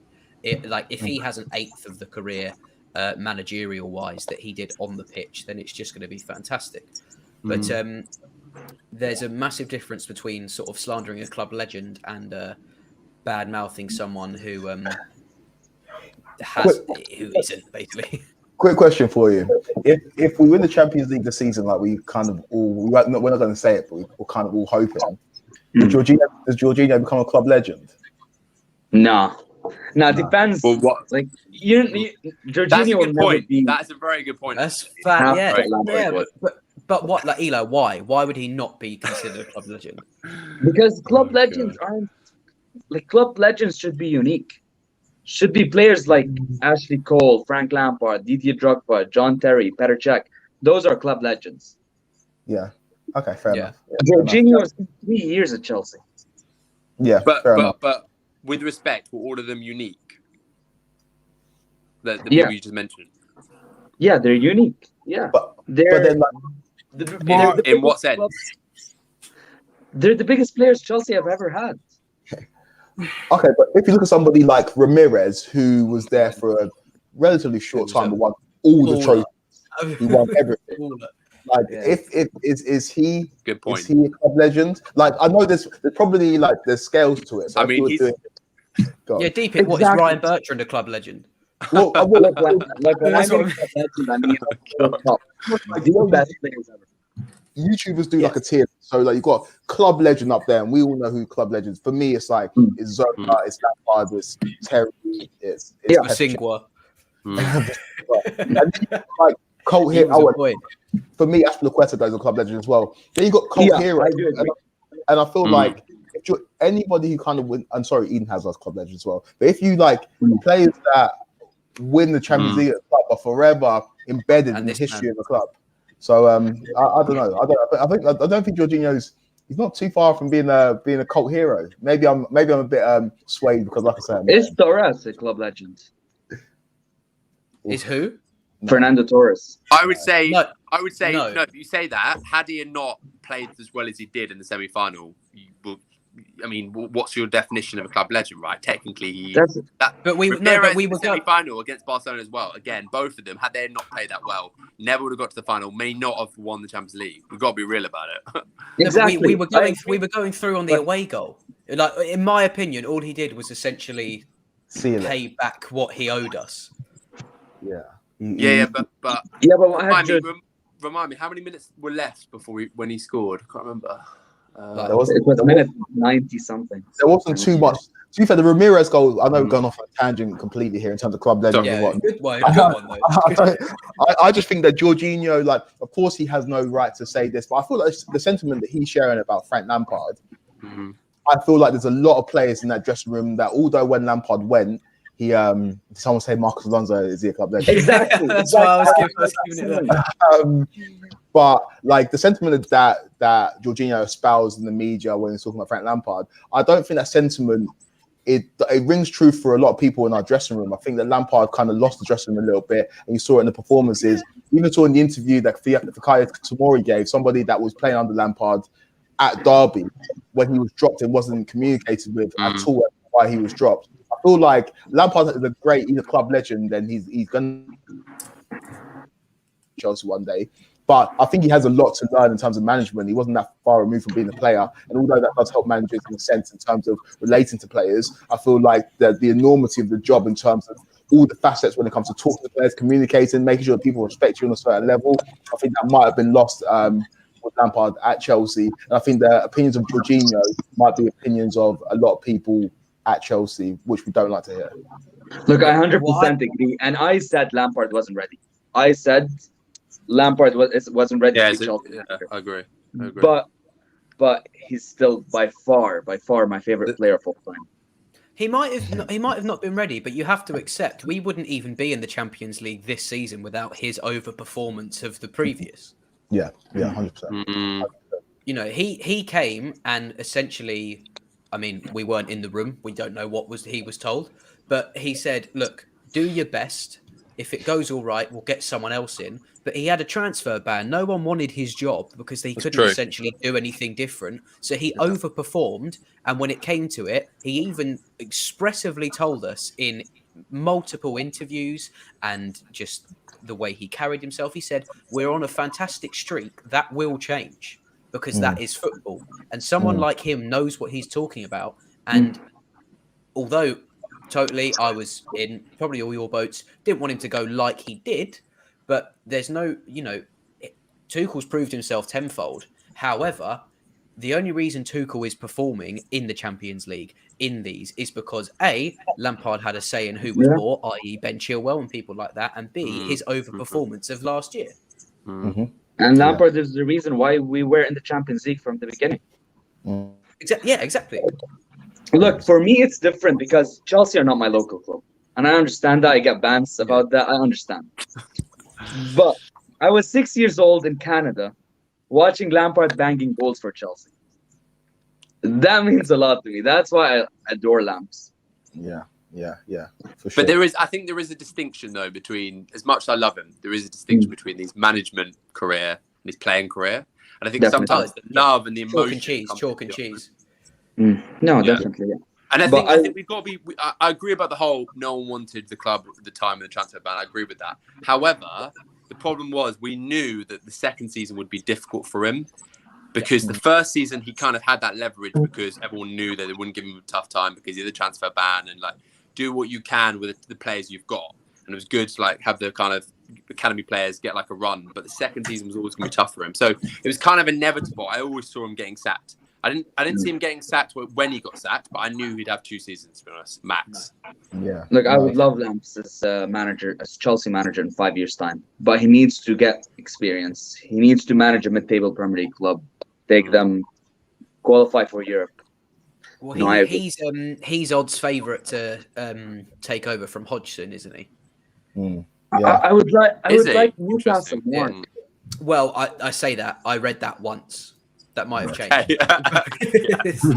Somewhere. Newcastle are a massive club. I would love Lampard to be Newcastle manager. Newcastle. Yeah, it's a poison chalice. It's a poison chalice, though. Like, what Newcastle manager in the last decade did you know him to go there and leave the club with a good reputation? That's a good point. Shearer's got to be one of the biggest prime examples of a club legend being way above the water, like being in way too deep. Literally, Shearer's come in, Shearer will save the day, relegated. I do think what Alex said is absolutely spot on, though, in terms of leverage, and that's where Lampard lost it. In the first season, because the core of our team were playing in the Championship last season, whether it's Reece James, whether it's Fikayo Tomori, whether it's Mason Mount, Tammy Abraham, Like that, what he did in his first season was astounding. Also, off the back of losing the best player in the Premier League, and Eden Hazard, our team was decimated. Lampard and the transfer ban. I know, obviously, Kovar kind of signed permanently, but it was the transfer ban, and Lampard overachieved. Not one pundit had us in their top 4. I think maybe one pundit did, and he overachieved. And he had leverage in the first season because the core of the team were players that looked up to him and idolized him and seeing him at Cobham. Second season comes around, and that leverage kind of dissipates because you're bringing in Kai Havertz, you're bringing in Timo Werner, you're bringing in Hakim Ziyech. These are players with international reputations. And you're also not dealing with Tony Rudiger in the appropriate way, underplaying how important he is in the dressing room. So when you go about communicating that with him, and he was Agent Rudy in the summer, bringing in these players, and he's not happy, the players that he's helped to bring in also aren't going to be happy, and that's where you lose the leverage with Alex.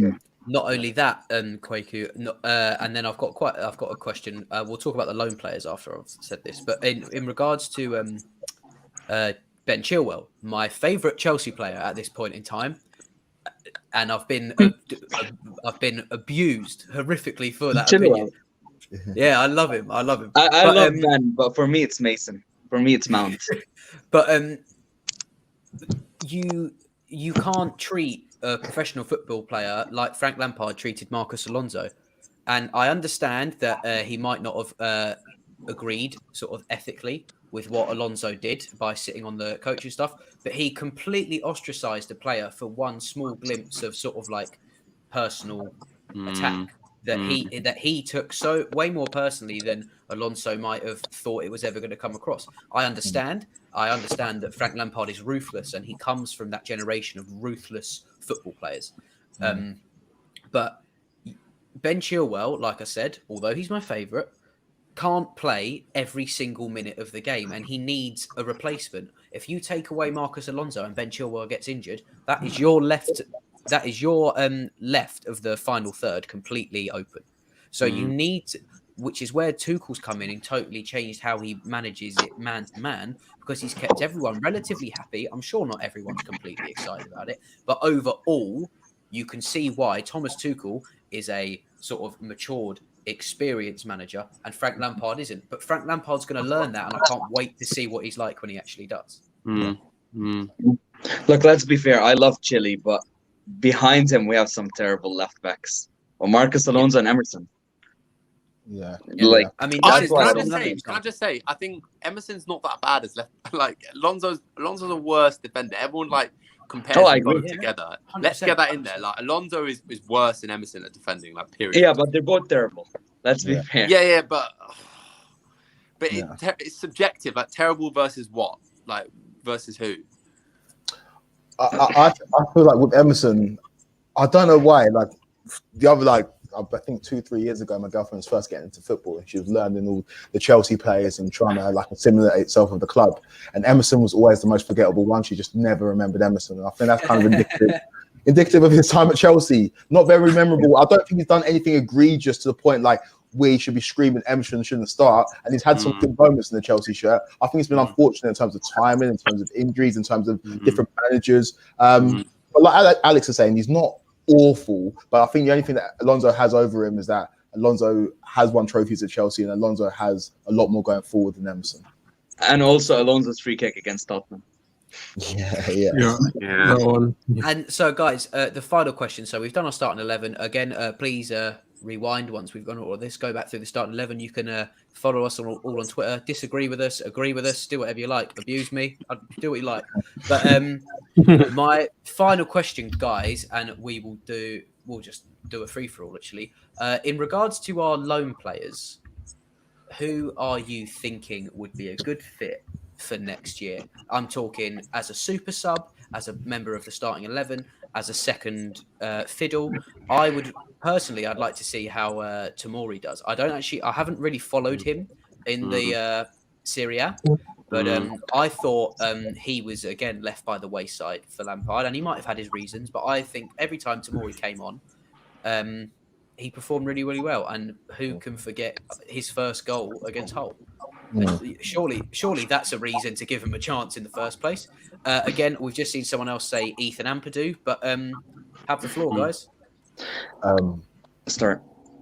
Yeah, obviously would love Fick to come in. I think out of all the Cobham Cubs, he was my favorite. He was one I latched onto the quickest, just because he's kind of understated. He's a baller. I was so surprised to see him kind of like cast aside. I know this guy, man. Look at this guy. Bakayoko. No, thank you. No, thank you. Sorry, Quaker. I had to shed some light on that because that can't go unpunished. Yeah, but Bakayoko Or Papi Djibouti. yeah, it's part of like the worst summer we've ever had as a club when we brought in those kind of players like whatever. But, that was actually dreadful. That was one of the worst times of my experience as being a Chelsea. Yeah, it was actually so peak. I remember getting so gassed on him for about an hour and a half, and then I was like, oh no. So Yeah. But yeah, Fick. So as Cobham Cubs go, to be fair, I agree with you. I think like if you hone a left back in, if you really look after a centre back, there's no reason someone that has come from Cobham, come from the training ground, I'm assuming has posters of people like John Terry on his wall. Why would you not craft that human being into the next, a new John Terry, or albeit rather than be a new Tom Terry, the first Tomori? Why would you not hone him in? Yeah, no, 100%. He's the one that I feel like everyone latched onto. Obviously, Conor Gallagher's been decent for a West Brom side that are probably going to go down. So we'll see how. I think someone like him would have been able to maybe make his way into a Chelsea team if Lampard was still the manager. But for me, in terms of the creme de la creme, obviously we haven't seen enough of Malang Sarr at Porto either. He's not good enough to start for them. So Fikayo Tomori's been doing quite well at AC Milan. I've been following him a little bit. He's been keeping Romagnoli on the bench for a little bit. So I would love to see Fick come back in and make his way into this Chelsea team, but I don't know if that's going to happen. Yeah, absolutely. And in regards to Ampadu or anyone like that, Eli, what you got? For me, look, I would love Tomori. Tomori should be number one, but I do think Milan are gonna sign him permanently. I do think so. So for me, I'd go for Conor Gallagher. Okay. Look, he's had good moments with West Brom this season. I think he's a very solid player to have as backup. Yeah, absolutely. He's sort of fallen into the trap that I believe Ampadu has, where he's in an underperforming side, so you don't actually get to see all the glitz and glamour of their That's a good point. Yeah. Because I was thinking that. Yeah. You've got Ampadu, who, when I see, and it's literally no detriment to his ability, you forget he's playing sometimes because the balls aren't getting to him, because Sheffield, and I was a huge Wilder fan. They've just had an absolute shock to the system, and something has gone horrifically wrong. But unfortunately, he isn't to blame for that. But when Sheffield do perform how they did last season, Ampadu is at the forefront of almost every attack. He at least starts it, if not plays a factor. And I believe the same with Conor Gallagher as well. Isn't it wild that Loftus-Cheek is on loan at Fulham, probably going to go down? Got Gallagher on loan at West Brom, probably going to go down. Got Ampadu on loan at Sheffield United, going to go down. It's just like, Jesus Christ! It doesn't look good, does it? It doesn't look great. Yeah, but it's nothing to do with them, though. To be fair, individually, it's their clubs. They've all been good. I would bring back Loftus-Cheek. I remember there was a game. I think it was against, I want to say Watford, last game of the season. I remember being at the bridge and just thinking you know what, fair enough, he's been injury prone and obviously he's been up and down, but he's still a solid player. And in tough games, he's a fighter, got good awareness, make good runs, clinical in the final third. So I think I'd bring back Loftus-Cheek, to be honest. He's been good for Fulham. But again, when you're in a, no disrespect to Fulham fans watching, but when you're in a very average side, then no one looks good, to be honest. That's just how it is. Yeah. I didn't say Loftus-Cheek because I have a Fulham friend in Canada, and he just told me Loftus-Cheek hasn't been that good for Fulham this season.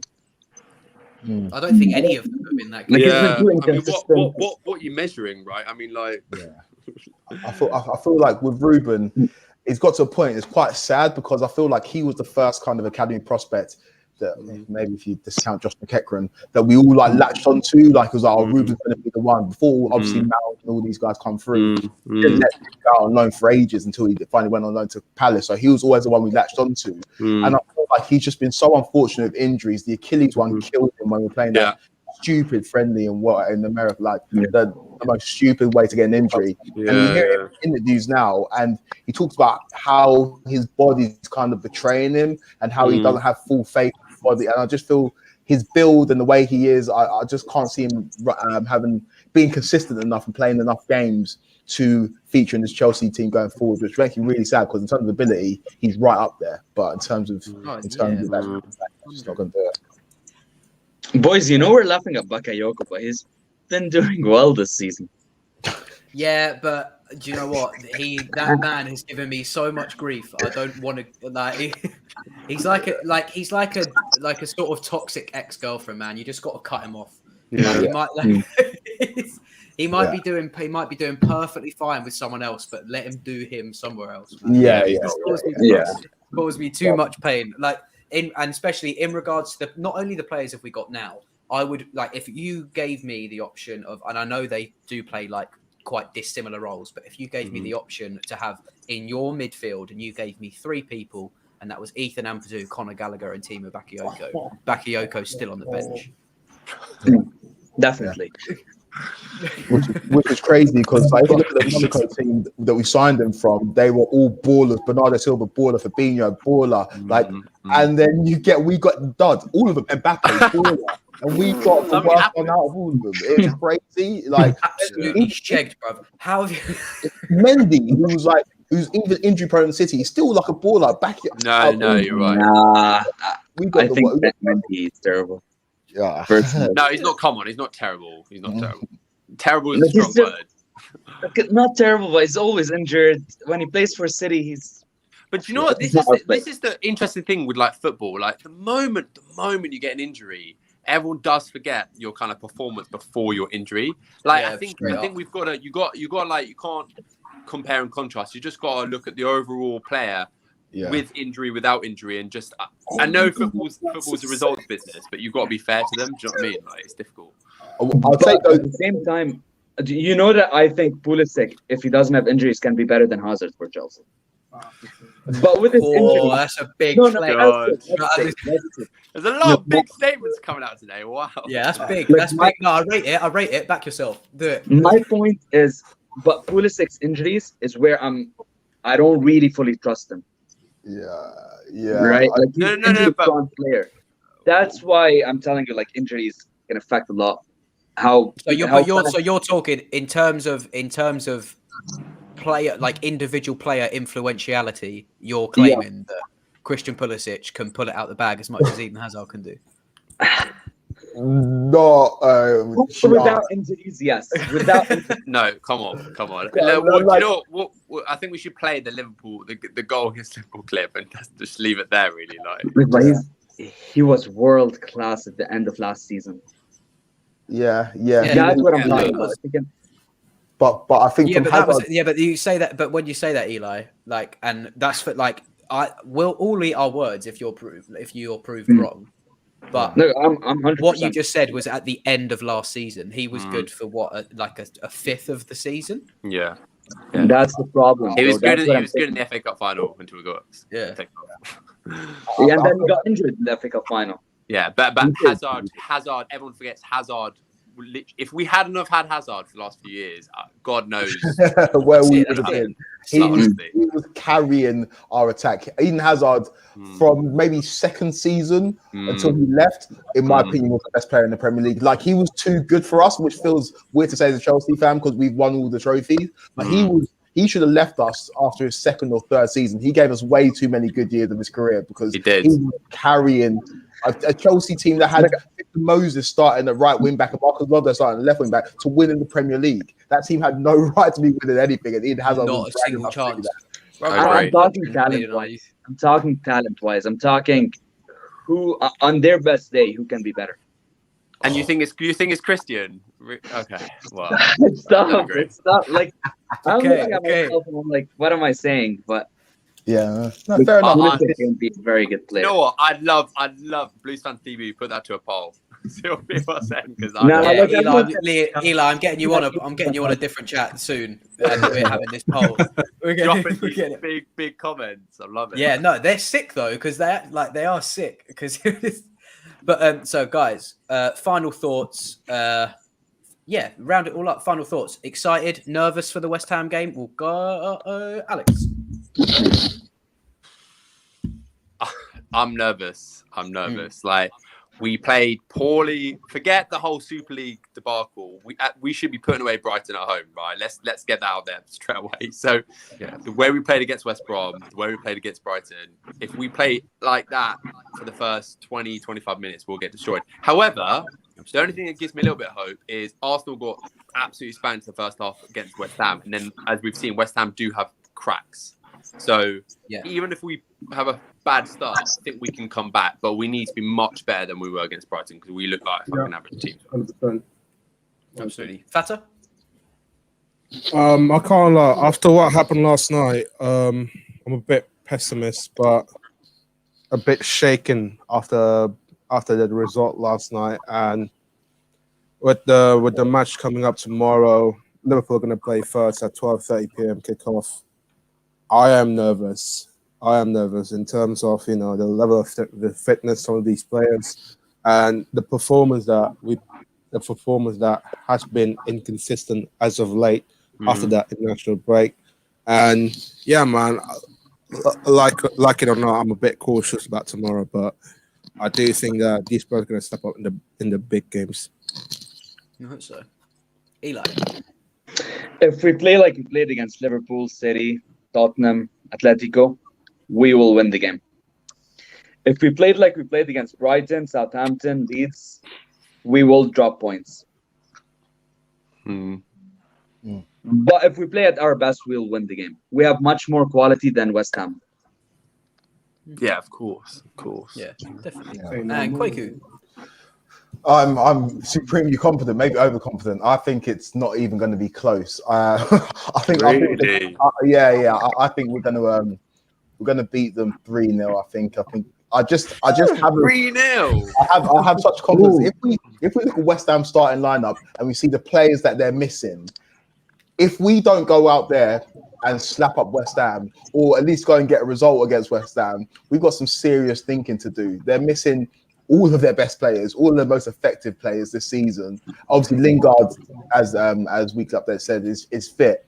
But even with that, with Rice missing, Mikel Antonio missing, with Dawson missing, with Cresswell missing, I think it's going to be an easy day at the office, mate. I'm going 3-0, and I'm pretty confident of that too. Why do you think 3-0? 3-0. 0-0 Brighton. Okay. We lost to West Brom. Like, why do you think 3-0 away from home? Because I feel like the away from home thing, I don't even think is like much of a thing this season, although it could be. And I feel like the team talks kind of easy for Tuchel because the players have seen the Brighton thing was we were all shaken up by it. Like it was a madness. It was a whole whirlwind of 24 hours. We all kind of experienced it. But like I think the team talk against West Ham is pretty easy and pretty straightforward. It's like we need to win every game from now on is a cup final, and I can't see us dropping points there. I feel like when we've had to pull out results this season, we've done it. Like when we really had to, and I feel like we're gonna walk it. I think we're gonna get an early goal. We're gonna see the game through, and I think it's gonna be 3-0. But again, I might be wrong. Watch us lose 3-0 now. Bold statement in the last 50 minutes. Yeah, that's an understatement. What I'll say on the my final thoughts. I'm caught between two minds. I am nervous for the fact that this game we've made a rod for our own back in making this game far more important than it ever needed to be initially. Great. I don't think the ESL protests are an excuse to play as poorly against Brighton. When you actually think, if you consider them saying, "Oh, we knew nothing about it," Tuchel knew nothing about it. If they really didn't know anything about it, it has absolutely no impact on the quality of that game. Yeah, but the bus was stuck outside. It was stuck outside for 15 minutes. I was there.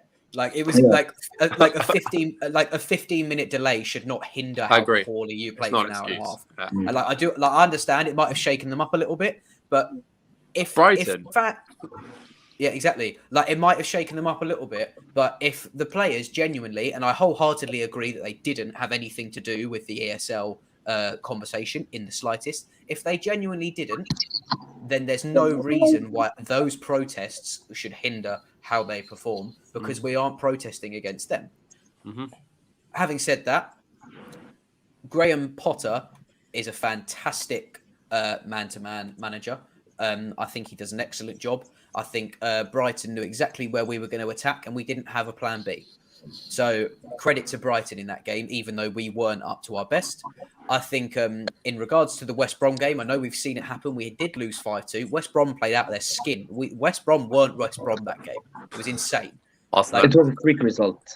Yeah, exactly. Like, no, but 3 of those goals were world class. Like they were fantastic, like fantastic goals. So it was unlucky, and we rightfully lost that game because we weren't up to the fight.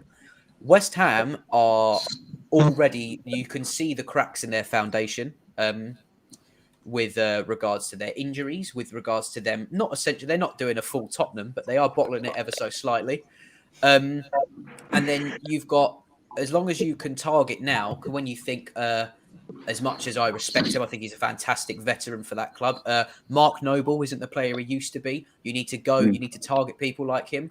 You need to make sure, as Flawless would say, Lionel Jesse, you need to make sure he doesn't get a single look in at all. Jay Lings, you can't let him on the form he is. You can't give him a yard. I think if Quaku is right and they do play the low block, they're going to struggle because they haven't got their favoured starting back 3 or 5, whatever you'd like to call it. And I think if Werner plays how we all know he can, there is potential for quite a big goal line going our way. But I can see us conceding a goal. Okay. I love the optimism. We'll see.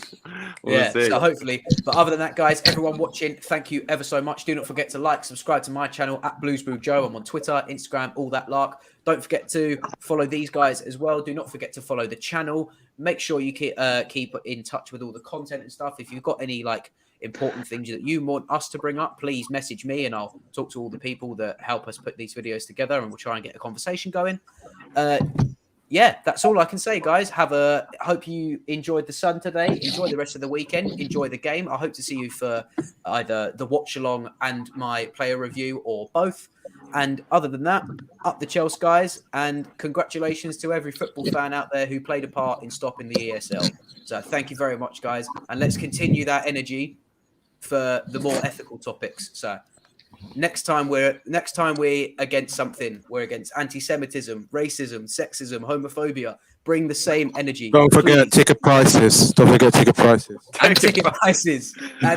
Outrageous. But yeah, keep the energy we had for the last week. Put a stop to something that was wrong. So let's keep that energy for the things that are slightly more ethical and, in my opinion, more important.